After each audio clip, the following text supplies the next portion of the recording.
Hi, and welcome to this episode of I've Got This Kid. I'm your host, Cherina Williams, licensed speech and language pathologist, homeschooling mom of two who's officially back into the new school year, and wife of one.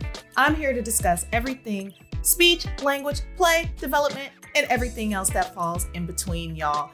I am so excited to be back another week. You guys keep sending in your questions, keep just doing the things that you guys are doing. Keep subscribing, join our mailing list. And honestly, if you haven't done so already, rate the show. Tell us what you think. Honestly, give us your feedback. We would love to hear from you guys because remember, we are better together as a community. And so we are today continuing with the Back to School series. And if you have not caught up on past episodes, you should really check them out. Episode 1, we talked about, my school's not opening. I'm not a homeschooler. Help me prepare. And episode 2, adjusting to new school. Today, we are going to be talking about partnering up with my Sugars Therapeutic team, our Sugars Therapeutic team. If you have a kiddo out there with an IEP or a 504 plan and they're getting some kind of specialized services in school, we're going to talk today about how to team up and some things that we can do because we know right now that things may not be going back to traditional school the way that we know it. But just because things aren't traditional, it doesn't mean that we can't be intentional about what takes place. And that definitely doesn't mean that we can't put ourselves in a position to make sure that our sugars are learning and getting everything that they need to be successful. Because remember, our job is to push them to purpose and to get them where they need to go. And so I know I've been talking to a lot of parents with sugars who have special needs. Clinically, I practice with the early intervention population. A majority of my population that I see when I'm not here with you wonderful people is birth to 3. But a lot of you guys who don't have children with IEPs or 504 plans may not know that at the age of 3, a lot of time the services shift. And they shift from private practices into schools. The sugars go from private practice to schools because the state won't fund or subsidize their growth and development and their learning and their needs. They shift the funding from state funding, federal funding to school funding, right? And that's a whole different can of worms. But right now, some families are either not, who have sugars who are turning 3, who are supposed to be making that shift into the school district, they may not be getting the services, or services may be different, or maybe their sugar is a little bit more on the moderate to severe side of things. And so attending to one of these is just out of the question. Like, parents are really concerned. They're extremely concerned. Or parents are even concerned because they've never learned how to carry out a lot of the things that the providers do. They haven't learned how to carry it over within the home, making it functional. And that is a huge reason to have some concerns, right? For parents who have children who are quote unquote typically developing and don't need the additional services, they don't necessarily have those same concerns. They have concerns, and I don't want us to take that for granted, but the concerns are different. Those concerns are, is my child attending to what's happening on this screen? Am I equipped to deal with teaching them this information if they can't handle what's on the screen? And are they learning? Are they going to be able to learn? Are they going to be able to supplement a lot of extracurricular activities? How's that going to look, right? What's the day going to look like in general? Whereas my families with children who have special needs, the concerns are a little bit more deep, right? It's not just making sure that sugar who may need a little bit more time to master academic goals, that might be a concern. Like those sugars who may need a little bit more time mastering those academic goals, it may also be, but they were also receiving speech therapy, occupational therapy, physical therapy, behavioral therapy. Like a lot of those things are happening in the school. And so if you world changers out there haven't learned how to do that, that can be a tough pill to swallow. Like, oh my gosh, what am I going to do? But I want you to, take a step back, take a deep breath, right? Because now I think that this has taught you a few different things, World Changer. One, valuing the importance of your sugars team who's providing these services, right? Like, oh my gosh, how do you do what you do? How do you get them to sit down? How do you get them to attend? How do you do all these things? How do you get learning in to this population? How do you make sure that they're meeting goals, right? And for some, they might be finding, on the other hand, that, hey, maybe little sugar's doing a little bit better at home with this one-on-one support with me. And I'm finding that, sugar is learning a lot more. They're meeting a lot more goals. And I just need a little bit more support to keep me on track of, like, once they do this, then what's next, right? And so I'm going to give you guys some tips and some tools to get on one accord with your child's educators or your child's specialized team, right? And when I say specialized team, that just means that they're just not going to school and meeting with a teacher and their classmates, but they might be meeting with again, speech therapist, an occupational therapist, a physical therapist, an AAC specialist, whoever it is, right? A reading specialist, whatever it is. That's what I mean by specialized services. So parents, I want us to start here. Foundational things. We always have to start at baseline just to get on the same accord, right? And thing number one I want you to do is know your rights. Know your rights. Know your rights as a parent. Know your rights as a caregiver. Know your rights. Know your rights. Know your rights. Now, every year, sugars have IEP meetings, and those meetings, oh my gosh, it's intense. It's all these people at the table, all these professionals who've been seeing sugar all year, and there's all these tests and all these goals and all this information, and it's all being thrown at you. And sometimes there's an advocate, and it's a lot. And these meetings can last hours, depending on how complex that IEP is, right? And so, during this time that you're having this meeting, and for you world changers who aren't sure, you're like, what's an IEP? It's an individualized educational plan, right? And so these individualized educational plans, or IEPs, it has all the sugar's goals on the inside. Instead of it just being, the academic milestones, it's everything that they're working on broken down into jargony terms, which jargony terms means that it is terms that we don't necessarily use on a day-to-day basis, and it's professional terms. And sometimes it's really difficult to understand what they mean. And you can speak English your whole life and get a hold of one of those IEPs and be like, I have no idea what you are talking about. I have no idea. I know you're working on something. I just don't know what any of that stuff means. But I want you to know, although these IEP meetings are held annually, you have the right at any time to request for a meeting. And now the meeting might not be at the big table in school anymore. It's probably going to be a virtual meeting now. However they have it formed, it's going to be different. But the purpose of calling a meeting, this is going to be so important, is to get clarity about the goals, to get clarity about what your sugar was working on.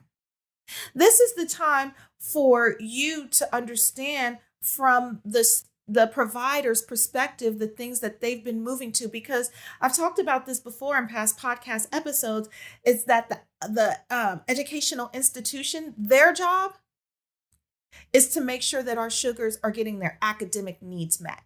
This doesn't mean that they're always supplying those other needs. And so when sugar is making that transition from 3 from the private practice into the school setting, goals change and they become more academic than they are global. Because before, the birth to 3, we're looking at everything globally, but that's not always the case in the school setting. And it really depends on your district and what they have available to provide. And so it's really important to understand what's in that IEP. What does that mean? And honestly, can I carry it over within the home? Because if you're not feeling like you can carry this stuff over in the home and you're not feeling empowered to carry this stuff over in the home, that's a reason to be like, it's a real reason to feel underprepared and a little bit insecure about what's going to happen. And so during that IEP, we want to really not only get clarity, but we want them to break things down in a way and to start to partner up with them and start asking, how do I do what you're doing? How do I carry out what you've been carrying out all this time? How do I meet my sugar's needs in this way? And questions might even arise of, has this IEP even aligned with what my sugar really needs? Are these goals, like, has it been 2 years and they still haven't met any of these goals? Is it the delivery of the goal? Is it that the goal isn't appropriate? Is it that we need to be focusing on something else? Is it that behavior is getting in the way? What is it, right? And so that's the purpose of understanding exactly what's there and really taking a good look at your sugar and saying, yes, they're thriving. Yes, they're doing great. Yes, they're meeting milestones. Yes, everything is looking really good. Or saying, on the other hand, you know what? Maybe this wasn't a great fit in the first place. And even though I might have been dropping sugar off to school and saying bye every day and seeing them later, it doesn't necessarily mean that their needs were being met and that academically they were getting everything that they need. Now, world changers who are tuning in, who have sugars, who are typically developing, you might be finding the same thing. Like, wait a minute, my sugar's needs weren't necessarily being met either. Maybe they weren't learning as much as I thought they were learning. They were getting these grades and it looked like they were mastering stuff, but I got them in front of me and it seems like they don't know as much. Like the grade ain't aligning with what I'm seeing. This is real stuff. And so we can start asking ourselves these questions. But for parents who have sugars with IEPs, you have that information right in front of you to know what they were supposed to be working on and how they were going about doing it. And if that information isn't there, it's time to start asking some questions. That's all I'm saying, right? And that would be the time to also change up goals and request for goals to be structured in such a way that is moving into meeting their needs, right? Because it makes no sense for our sugars to be in this position to where, maybe they are academically sound, but behaviorally we still can't get them out the front door. Or maybe they're behaviorally great and we have no problem with behavior, but academically they still aren't mastering a whole lot. And there's some functional things that we need to start looking at working on to get them through life, right? And so everybody's need is completely different. And so world changers, you know what that is. And now is not the time to make an assumption or to see things for what they aren't. We really need to see things for what they are and start making real sound decisions about teaming up with our educators and not making like, you need to be doing this, not making those kind of demands, but really asking them, what all this stuff means and has it even been working? Now, if you don't want to do something super formal like that, because the IEP is a pretty formal meeting, it gets documented, it's in your sugars chart, you can then ask, call, email, talk to your sugars providers. You can call your sugars providers, you can email your sugars providers and ask them to simply teach you how to do what they're doing. Teach you how to carry out the things that they're carrying out. If you feel like at home, like I'm not winning, then now's the time to simply ask them, hey, what are you doing? And you know what, world changers? Don't be afraid to get real with them and say, hey, what you were working on, did you feel successful? Did you feel like you were getting out of my sugar what you needed to get out of my sugar? Do you feel like my sugar's needs were being met and you were able to meet those needs? Do you feel that way? Why do you feel that way? Why don't you feel that way? What can we do as a community? Remember, we're talking about helping and teaming up. What can we do as a community to get them to where they need to go? What can we do to make sure that we're all feeling successful? Because I don't want to send them to you every day and you feel the same way that I'm feeling. Well, that's not fun. That's not fun at all. How can we change and adapt things to where we're both feeling like we're winning? These are real questions. Just because a teacher is a teacher doesn't mean that they always feel successful about what they're doing.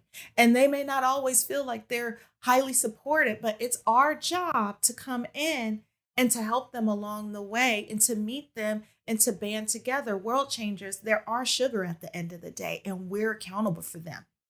We're accountable for their outcome. We're accountable for what they do in life. And so we just want to make sure that our educators are tooled up. And if they're not feeling tooled up, let's band together. But if they are feeling tooled up and like they've been high five successful, then please teach me what you were doing. Please help me do it. Help me carry this stuff out so I can feel the way that you were feeling. I want to feel excited about what you were doing or excited about what I'm doing like you feel excited about it, right? If your sugar had a behavioral plan, if they had a behavioral plan and you feel like at home what you're doing is not working, ask them to virtually meet with you and help you learn how to carry it out. What were you doing? If sugar is over there falling out on the floor, what was the teacher doing? Ask them. What did you do during those moments? How did you deal with that? Were you ignoring them? Were you coddling them? Were you negotiating with them? What were you doing during those times? Help me, help them, help us be better so I'm not feeling like. How did you get them to transition? How did you get them to go from point A to point B? Were you providing multiple breaks? Were you providing, sensory breaks? What were you doing? What supplies did you have? Because sometimes it's not even always about what you were doing. Sometimes it's about getting physically tooled up. Like, what do you have that I don't have? And how were you applying that? How was it working? And again, this is going to go back to that first question. Were you even feeling successful? Were you feeling good about it? I'm finding that I can't get sugar to sit down with me more than 3 minutes. Is that happening to you? Was that happening to you in class? They were still meeting goals. I think they were still meeting goals. Were they meeting goals? It's time to come from a real place and find out this stuff. We can't keep hiding behind and saying, well, if the schools open back up, I don't have to deal with this. Well, let's deal with it. Let's deal with it and let's partner up. So again, everybody's feeling successful about things.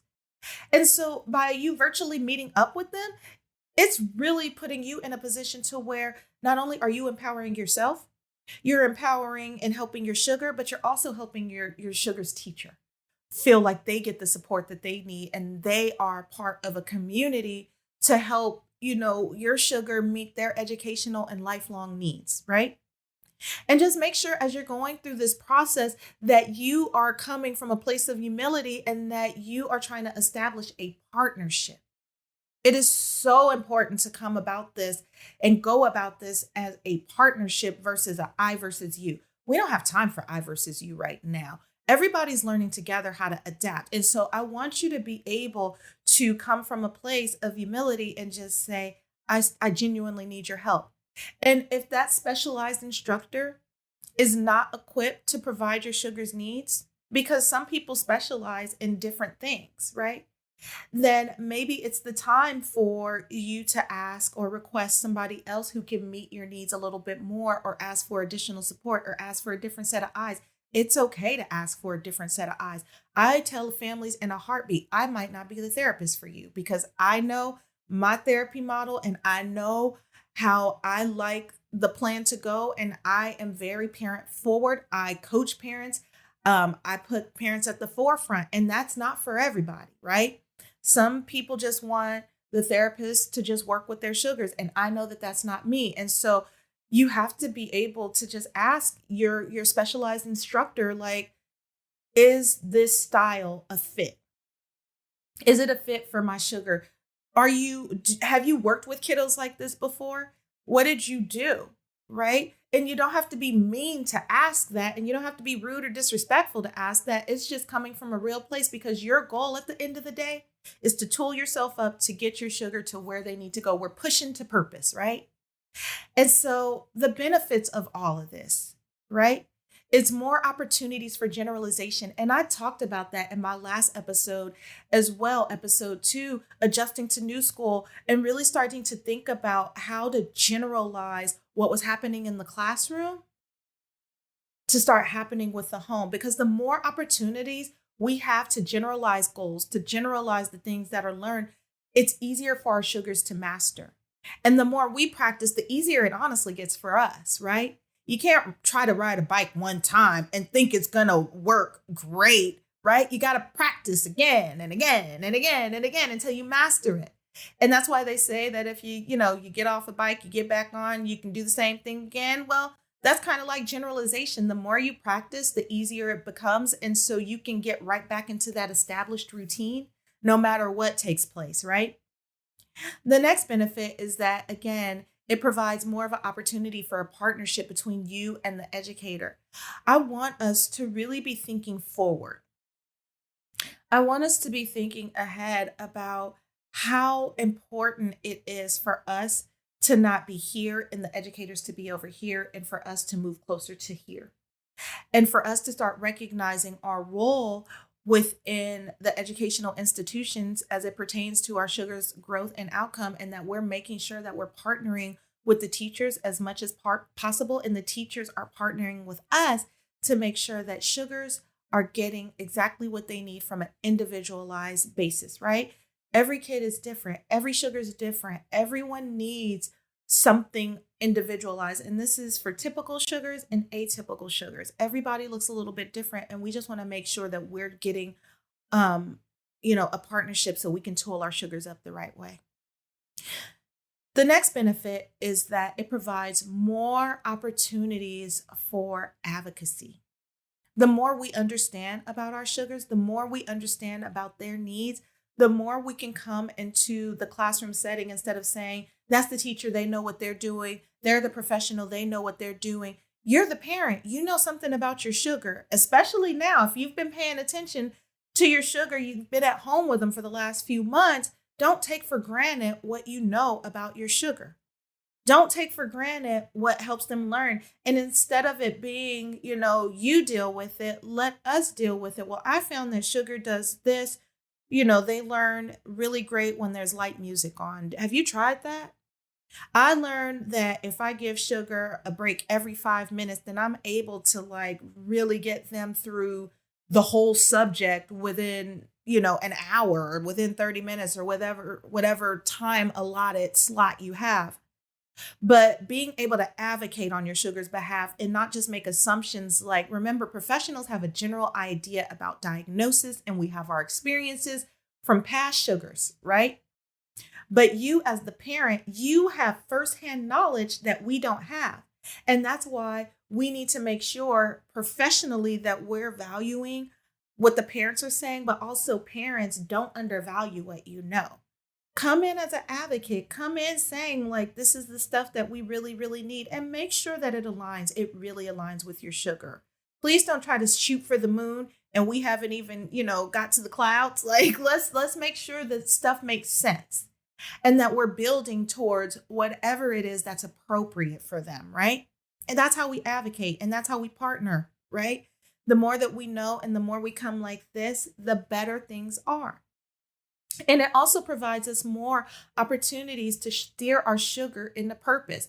I am a big advocate for making sure to tool world changers up to think about the decisions that they're making to steer our sugar to purpose, push them to purpose, right? Push them into what they're supposed to do. When they leave my house, what is it that they're going to be doing? What is it that they're going to be, chasing after? What is their area what is their contribution to life? What's their contribution? What is it that makes them tick and I see them light up? What is their purpose? And so we use academic institutions and we use this time that they're in K through 12 or from birth to 12 to really just push them to purpose, to establish things and set up opportunity around them that's beneficial for the long run. We can't take that for granted. And, education is a big part of that. Educating them where they are, educating them based on their needs, educating them in a way to where they can grasp and master that information, the content that's being delivered to them. And so it's not just about our sugars getting A's and B's, but it's definitely making sure that they're mastering this information. And I don't know why this keeps coming up for me, but I can't overemphasize that we can't be so focused on letter grades as much as we are focused on the mastery of information, and that our sugars are getting outlets that are in alignment with the things that they're really great at, and that we're providing them opportunities to experience things that they're really interested in, and fostering that and nurturing that. And the final thing that it does is it provides empowerment for you. It puts you in a place to where not only are you feeling empowered about delivering the academic information, delivering and modifying their behavioral plan, delivering or modifying, how you're doing things at home. It empowers you in such a way to where you don't feel as heavy, as burdened, as concerned, as fearful as you may have felt prior to entering into this school year. The more you understand, the more you apply, the more you feel well equipped, the more you're empowered to help your sugar along the way. And not only that, but partner up and advocate on their behalf. World Changers, it's always a pleasure to deliver this information to you guys, to partner up with you guys. I don't want you all to take for granted your role in the way that they're being taught, in the way that specialized services are being delivered. You have a role. Just because they're getting a little bit older doesn't mean that you still don't have a role. And just because they're getting support from outside the home doesn't mean that that stuff shouldn't be generalized. And so I want you guys to take advantage of this time and really start figuring out the gaps in the areas and the real concerns that you have as to why you may be feeling ill-equipped to deal with this next school year. I don't want you guys going into it so fearful to the point of where nothing's happening. Be proactive, write it down, say the areas, be specific that you know you need support in, and then guess what? Act on it. As always, World Changers, it is a pleasure delivering this information to you guys and just getting in community with you guys. Join us next week as we will continue with the Back to School series. And if you haven't done so already, catch up on past podcast episodes, blogs, YouTube recordings, and all of this stuff can be found at iHeartSpeechTherapy.com. And remember, rate us. If you haven't done so already, take that next step. Rate us. Tell us how we're doing. And until the next time, World Changers, take care.